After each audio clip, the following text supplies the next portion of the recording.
Hola, ¿qué tal? Mi nombre es Álvaro Leal y hoy vamos a hablar de historia. Vamos a hablar de historia de España, de la relación tan difícil que tiene la nación española con su propia historia. Para ello, en este vídeo muy cortito voy a aprovechar para recordaros que os podéis suscribir al canal de manera totalmente gratuita. Lo que pasa es que os llegarán las notificaciones de los vídeos. Así estáis avisados, podéis ver los vídeos que os interesan y que si dejáis los comentarios, pues siempre os leo y os respondo como veréis. Vamos a hablar, como digo, de la historia de España y de esa relación tan complicada que tiene España con su historia, cosa que en otros países del mundo se da, por lo menos en el ámbito europeo, pero desde luego no con tanta fuerza esta naturaleza distópica que hay entre la historia, la política, la sensación de pertenecer a una misma nación, ¿sabes? Siempre se ha dicho aquello de que en otros países se pone el himno y no se pita, y no por llevar la bandera no eres facha, etcétera, ¿no? Bueno, pues esto tiene una explicación que a mi modo de ver entronca bastante con lo que es la historia de España. En España, como sabemos, se dio una guerra civil el siglo pasado, la guerra civil de los años 30,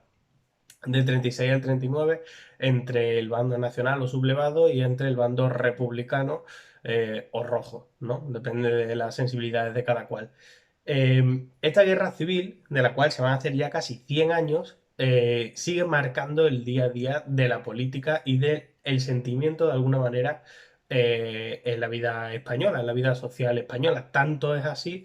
que hay organizaciones y hay políticos que tienen un sentimiento y unos toques guerra civilistas que son, a mi modo de ver, bastante peligrosos. Entonces, esta guerra civil tuvo, entre otras muchas consecuencias, tuvo una consecuencia muy clara, que es que el bando vencedor, es decir, el bando de Franco, eh, creó una, una manera de entender la sociedad y la política española de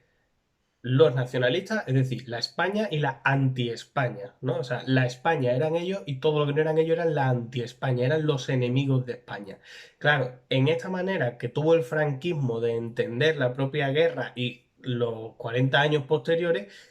se apropió de símbolos históricos muy importantes, es decir, cogió todos los hitos históricos y todas las grandes figuras históricas y las convirtió en franquistas, por decirlo de alguna manera, ¿no? Les puso una camisa azul al Cid Campeador y lo puso mirando a cara del sol, etcétera, ¿no? Claro, la izquierda tenía un problema muy claro en este sentido, que era que era imposible que se asimilase con la propia historia de España, con una historia de España que era franquista. Es decir, cuando Franco o el franquismo convierte a todos los símbolos nacionales, toda la historia nacional, en una línea que desemboca obligatoriamente en Franco y en el franquismo como el último salvador de España, para la izquierda es muy difícil asumir esa historia como propia.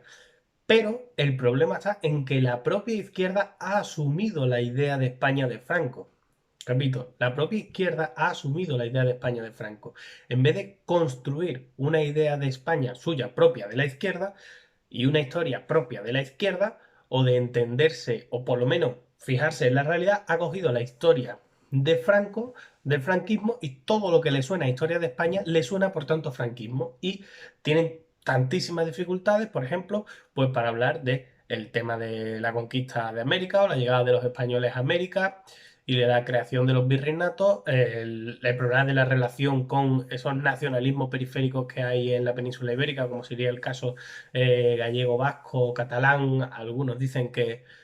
andaluz, y por supuesto las dificultades de entenderse con el propio catolicismo, porque si de algo,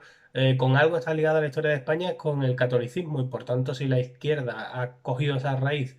anticatólica, que no tiene por qué ser así, porque por ejemplo en Latinoamérica hay izquierda que es profundamente católica, pero bueno, en España es anticatólica también, por eso de ser anti todo lo que era Franco, ¿no?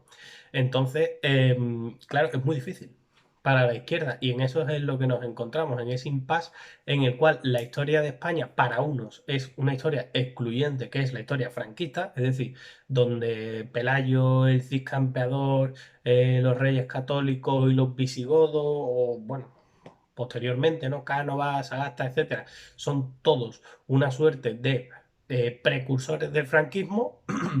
y los han cogido esas figuras históricas y las han hecho franquistas, como digo, las han ideologizado a posteriori, mientras que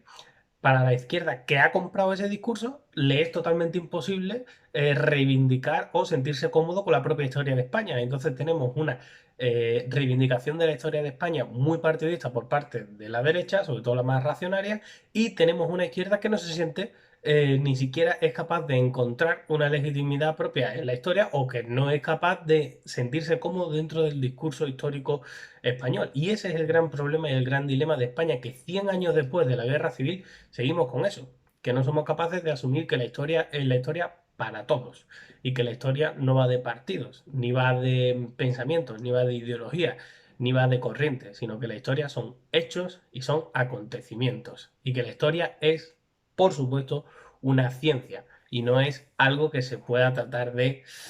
machacar para un lado o para otro para que te dé unos réditos políticos. Y a mi modo de ver, este es el gran problema de la historia de España actualmente. Como digo, una derecha que solo entiende la historia de España de una manera, que es la que generó el franquismo, y una izquierda que no es capaz de entender ni de sentirse cómoda con la historia de España porque ha comprado esta misma idea de España del franquismo. Y por tanto, a mi modo de ver, lo que tienen que hacer, que es lo que hacen los historiadores más serios, aunque no le hagan mucho caso a la gente, es quitarle los velos políticos a la historia. En el momento en que le quite los velos políticos a la historia y asuma la historia tal como es, ahí todos nos vamos a poder encontrar con una cierta comodidad.